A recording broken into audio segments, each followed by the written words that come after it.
Hello, everyone, and welcome to Leaders in Payments podcast. I'm your host, Greg Myers. And as many of you know, embedded finance has quickly become one of the most important conversations in payments and fintech. More vertical software companies are looking beyond their core platforms and exploring how payments and other financial products can create new revenue, strengthen customer relationships, and deliver a more seamless experience. It is also the focus of Embedify, the Embedded Finance Summit I'm hosting on October 13th in Lehi, Utah, where vertical SaaS leaders, technology providers, and industry experts will come together to discuss how embedded finance is being built and deployed in the real world.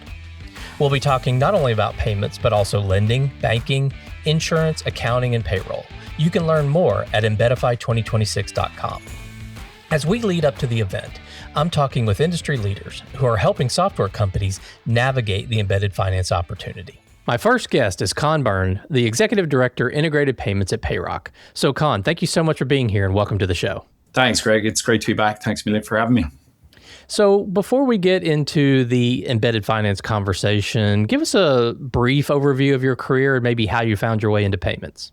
Yeah, it's an interesting story, I suppose, and maybe not so different to a lot of others in the industry. I came into it through family, funny enough. So my father was a founder of the WorldNet Gateway, which ultimately was acquired by Payroc. I was fortunate enough that gave me an angle into payments. I was always around payments. I remember a lot of interesting perks of my dad working with some of the card brands, soccer games, sports events, and all the rest of it. I was fortunate enough to get that. And then, once my dad brought me into the company, that gave me an opportunity to kind of put my own roots down and make my own mark in the industry. So almost 15 years later, still here. It's been a great journey. Grateful that I got the opportunity to do it. I just love being in the space 15 years later. Okay. Well, for anyone that may not be familiar with Payroc, can you give us a brief overview of the company, maybe the customers you serve, and where Payroc fits into the payments industry? I think a lot of people still see Payroc as an ISO agent shop, and that is true. That is the core of our business, or it has been the core of our business. So over the last 5+ years, there's been a very determined and aggressive effort to help Payroc transition into being a fintech rather than just an ISO agent shop. That's been done through acquisition. We've added a lot of really good people over that period, as well as building out a ton of nice technology as well. So I think if you look at Payroc right now, we still serve that ISO and agent channel as our base. But I think over the last few years, we've certainly seen Payroc transition from being a more ISO and agent focused business into an embedded or integrated payments first platform. Okay, so let's kind of zoom out a little bit. When you hear the term embedded finance, what does that mean to you today? Yeah, so I think, again, it's about the experience. And then within that experience, there's going to be multiple stakeholders. If we look at the merchant or the cardholder experience, the SaaS platform can build the most attractive experience. It could be the best EV charger with the fastest speeds, and it could be in every single location across the country. But if somebody pulls up to charge their car and that payments piece doesn't work, the whole experience falls down. So I think when we look at cardholder experience, it's something people often don't think about, but it can be a vital component, and ultimately it could be the piece that makes somebody not come back to that service or solution again. The next piece then, and I suppose when we speak to embedded payments, this is one of the big components. It's the developer experience. So how easy is it for the developer within any software platform or within any SaaS firm to actually integrate a certain platform or certain tools within a platform to their solution? And then ultimately, how can they make that experience, or how can they make those flows part of their own experience and customize them to deliver that end customer or cardholder experience? And then really, I think the last piece, and this is something that it's not always easy for a SaaS company to determine this last piece until they're actually working with a partner. And that's why it's one of the most difficult pieces. But at Payroc, it's one we focus on. It's the overall partnership experience. So how does the company that you're working with, how do they help you as a partner? Is there collaborative marketing efforts? If something goes wrong, are they there? Can you speak to the right people? Can you get decisions made quickly? Do they show you the roadmap? Do they say, hey, look, we understand this is where you are today, this is where we are, and this is where we expect we're going to be over the next few years? I think that transparency, that willing to partner, having dedicated people, having names you can go to, whether that's in a time of need or just to pick somebody's brain, I think that partner experience is key. So I think for me, they're ultimately the three components for embedded. Okay. So what do you think is driving this increased interest from the vertical SaaS companies in owning more of this financial experience that you're talking about?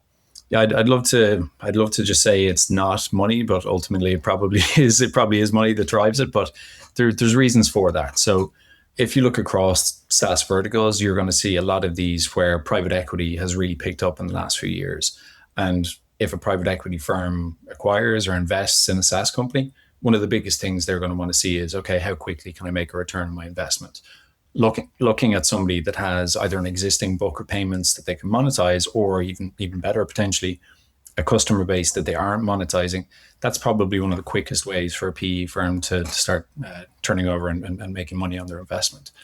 And I think one of the other parts, and again, this is more if you look at it from a kind of a developer or kind of a non-revenue focused side of things.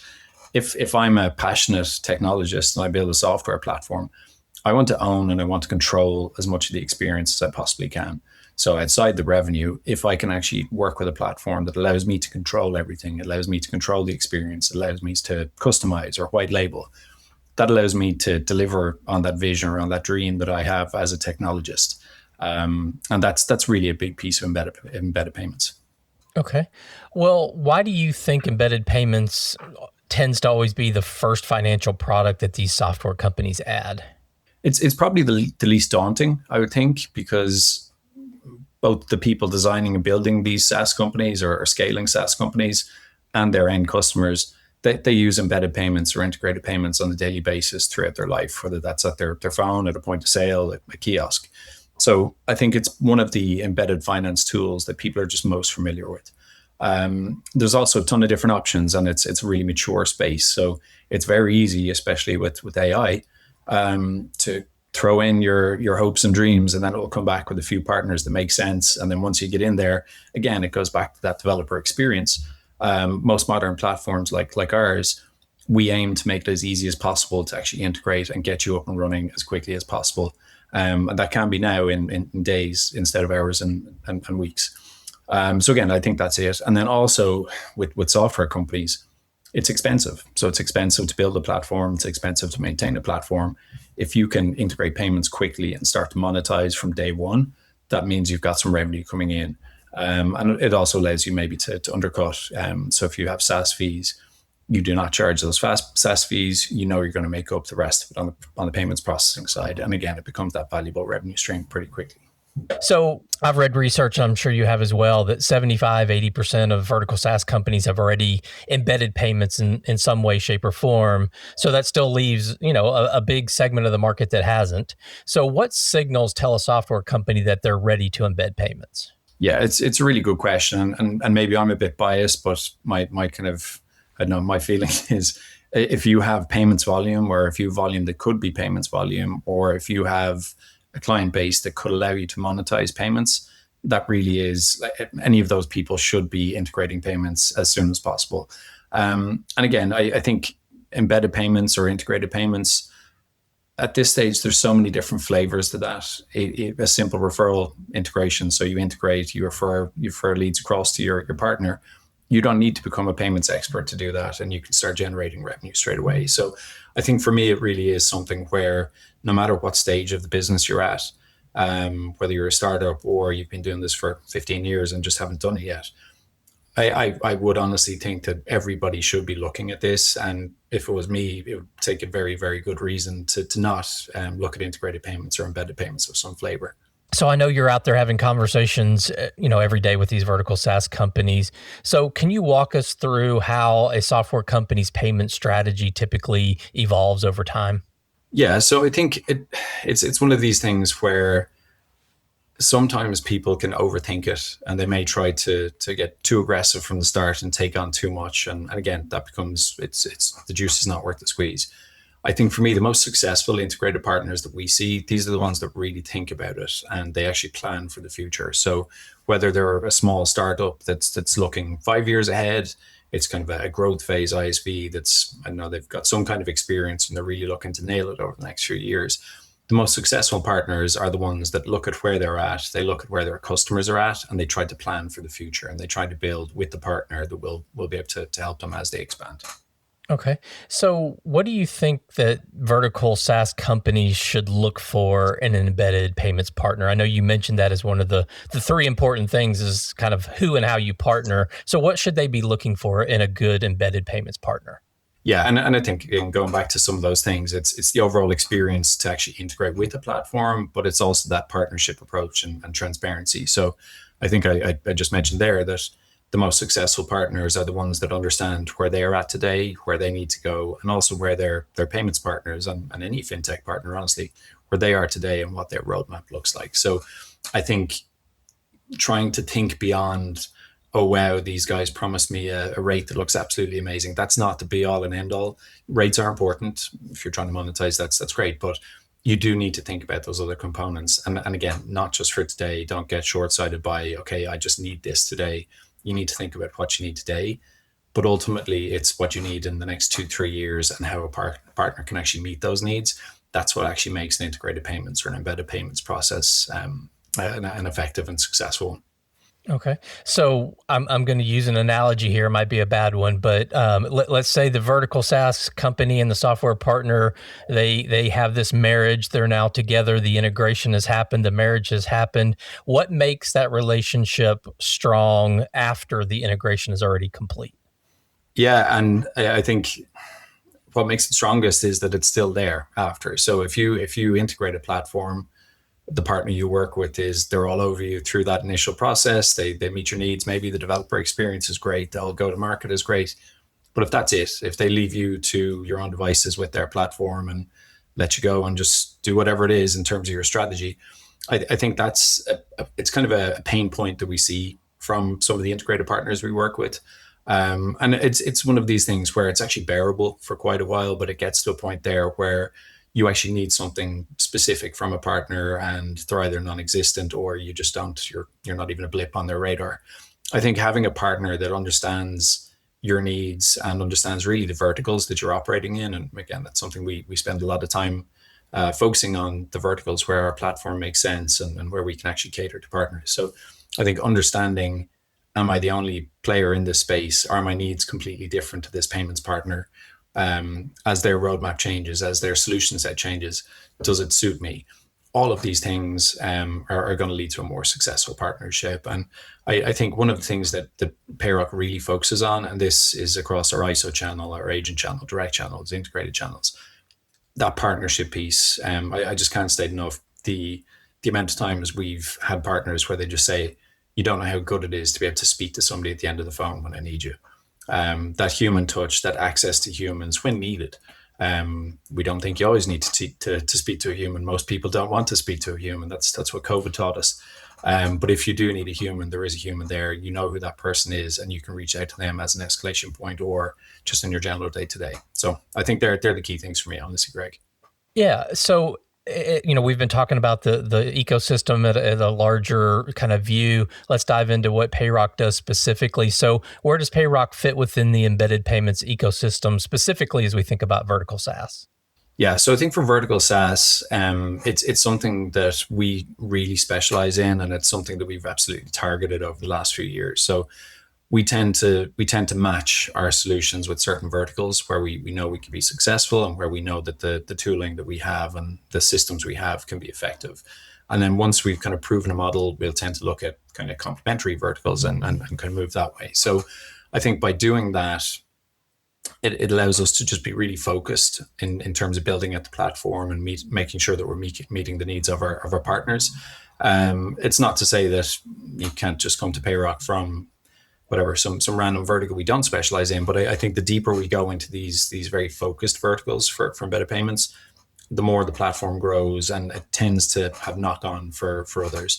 I think specifically in terms of where we win or where we see ourselves being strongest, we do have solutions that cater towards kind of smaller startup software platforms or platforms where we're seeing a lot of kind of AI developed tools that are coming to the market at crazy speeds.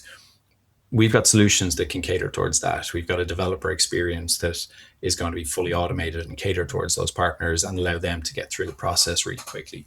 But I think where we actually really focus and where we add the most benefit, it's those guys that are established, they've got an existing customer book, they may have outgrown the partner they're with today, or they may just be looking for a more flexible partnership structure or monetization structure.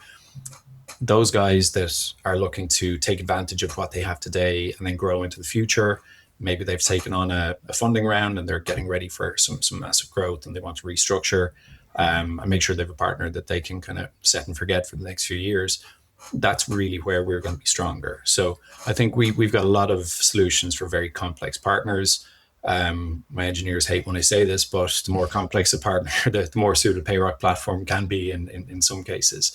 So yeah, I think we've got kind of different solution sets or different packages that we can offer to partners of all shapes and sizes. But I think the more advanced our platform gets, the further up market we're going. And honestly, I think the better we are able to cater towards those kind of mid-tier and growing partners. Okay.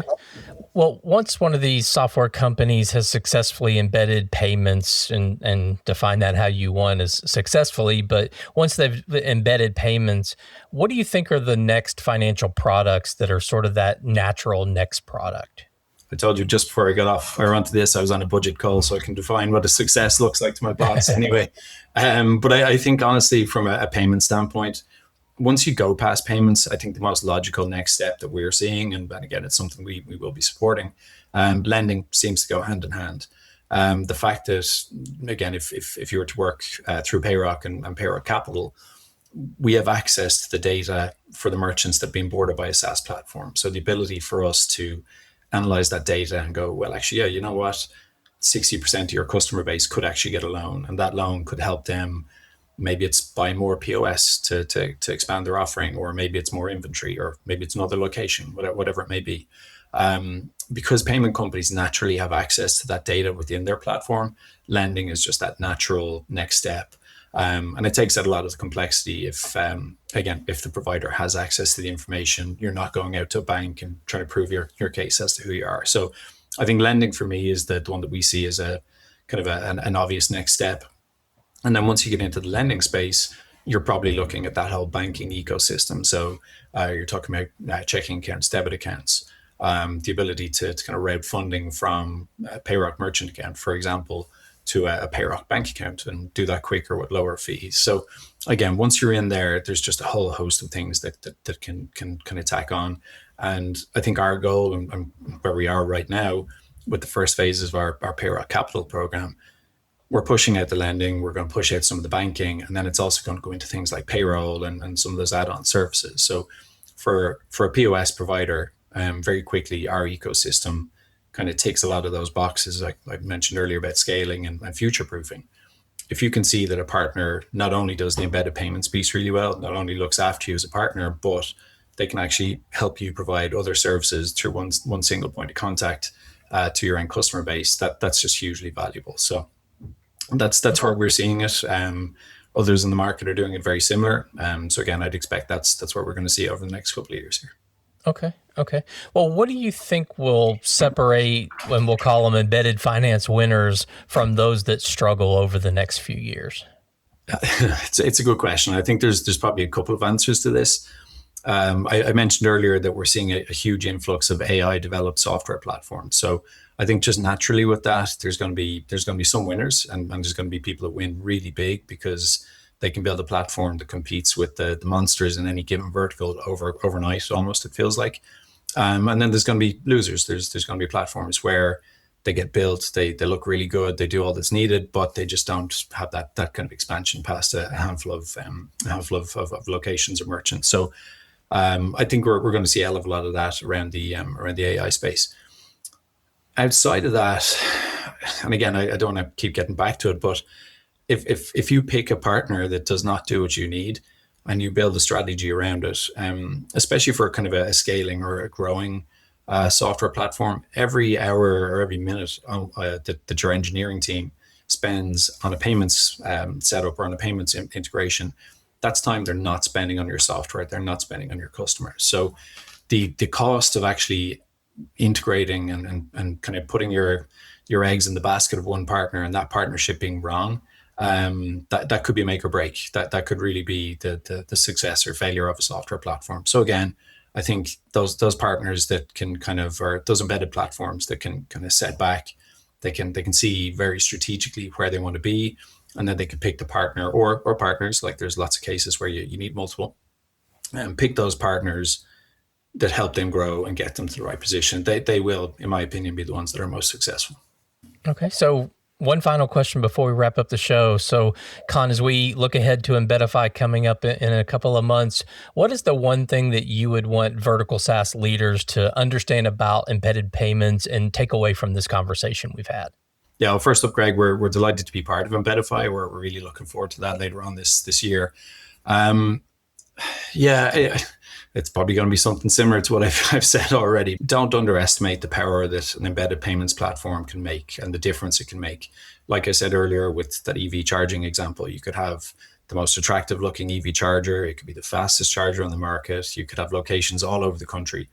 But if the actual merchant experience or the cardholder experience does not live up to that, and if the payments experience in this case doesn't live up to that, you're not going to get repeat customers, and your business is potentially going to fail because of it. So I think future-proofing, not underestimating payments, embedded payments, how vital that can be, and genuinely picking the right partner or making sure that you're really giving that partnership conversation the credit and time it deserves. That really is the biggest thing to me. And again, that stands for not just payments, any embedded fintech capabilities.